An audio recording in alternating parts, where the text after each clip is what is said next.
আমি যদি বাবুর্চি হতাম, বিশ্বাস করেন বিয়ে বাড়ির মাছ মাংসের আইটেমের পাশে অবশ্যই কিছু ভর্তা বাজে রেসিপি রাখতাম। ধরুন সেটা হতে পারে চেপা শুটকি ভর্তা, মাছের ভর্তা কিংবা বিভিন্ন শাক ভর্তা। আজকে তেমনই কিছু রেসিপি নিয়ে হাজির হলাম আপনাদের সাথে। তবে মাটির চুলায় নয়, আজ মা সবগুলো রেসিপি করবেন প্রেস্টিজের একটা ইলেকট্রিক চুলা। অনেকেই কমেন্ট করেন আমাদের তো আপনার মায়ের মতো মাটির চুলা নাই। বিশ্বাস করেন মায়ের আজকে রেসিপি ফলো করলে গ্যাসের চুলা কিংবা ইলেকট্রিক চুলায়ও সেম স্বাদ আনতে পারবেন। তাই আশা করছি আজকের ভিডিওটি নিঃসন্দেহে সবারই উপকারে আসবে। আসসালামু আলাইকুম সবাইকে। সকালবেলায় ছোট বোন কল করলো, বাড়িতে আসছে। ঘরে বাজার বলতে মাছ মাংস তেমন ছিল না, তবে গতকাল আমি কিছু সবজি কিনে এনেছিলাম। তাছাড়া সবাই বরাতের নামাজ পড়ে মাছ সেহরি খেয়ে শুতে অনেক দেরি হয়ে গেছে, শরীরটাও তেমন ভালো না। রমজানে মায়ের কষ্ট কমাতে আমি আগে থেকে বড় একটা চেপা শুটকি ভিজালেন। কাটাকাটি শেষে মা চুলায় বসালেন কড়াই, যেটা মাকে গতকালই উপহার দিয়েছিলাম। এরপর দিলেন তেল, তেল গরম হলে দিলেন কুচি করা পেঁয়াজ, পেঁয়াজ ভাজা হলে মরিচ গুঁড়ো, হলুদ গুঁড়ো দিয়ে ছোট চিংড়ি দিয়ে দিলেন। চিংড়ি দিয়ে মা বরবটিটা ভাজি করবেন। নেড়ে চেড়ে দিলেন লবণ।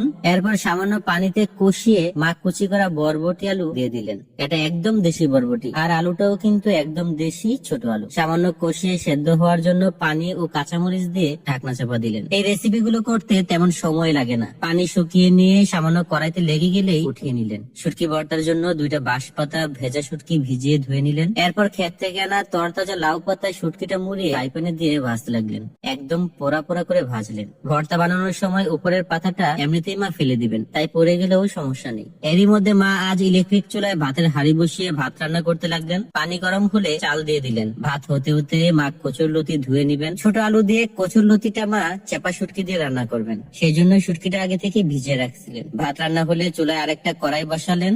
এরপর দিলেন তেল, তেল গরম হলে দিলেন পেঁয়াজ, পেঁয়াজ ভাজার পর দিলেন হলুদ, মরিচ ও লবণ। তারপর ধুয়ে রাখা কচুরলতি আর আলু। আজকের প্রত্যেকটা রেসিপি খুব অল্প সময়েই হয়ে যাবে। 2 মিনিট কষিয়ে ঢাকনা চাপা দিলেন সেদ্ধ হতে। এরই ফাঁকে মা শুটকি ধুয়ে রসুন থেতু করতে লাগলেন। অনেক সময় মা শুটকিটা আগেই তেলে ছেড়ে দেন, কিন্তু আজ শেষের দিকে দিচ্ছেন। নেড়ে চেড়ে কিছুক্ষণ রান্না করলে কচুরলতি প্রস্তুত। এরপর মা সজনে ডাঁটা দিয়ে ডাল রান্না করবেন। ডালটা তো আগেই ভিজিয়ে রেখেছিলেন, এখন শুধু ধুয়ে নিয়ে কড়াইতে পানি দিয়ে বসালেন। সাথে দিলেন লবণ, সামান্য হলুদ ও মরিচ গুঁড়ো। ঢাকনা দিয়ে ডালটা সেদ্ধ হতে দিলেন। ডাল সেদ্ধ হতে হতে মা পাটায় বেটে শুটকি ভর্তা করে নেবেন। প্রথমে বাটলেন কয়টা শুকনো মরিচ, এরপর শুটকির উপরের পাতা ফেলে শুটকিটা ফ্রেশ করে বাটলেন, যেন কাটা না থাকে। আজ শুটকি ভর্তায় মা ধনিয়া পাতাও দিলেন। এরপর পেঁয়াজ কুচি ও লবণ মিশিয়ে হালকা বেটে নিলেই শুটকি ভর্তা প্রস্তুত। এরপর মা অল্প করে ধনিয়া পাতা ভর্তাও করলেন। প্রথমে শুকনো মরিচ দিলেও এরপর 2টা কাঁচামরিচ বেটে মা ভর্তাটা বানালেন। এইদিকে সব রেসিপি প্রস্তুত, আর ছোট বোনও এসে গেছে। ডালটা ঘুটনে দিয়ে খইয়ে মা সজনে ডাঁটা দিয়ে দিলেন।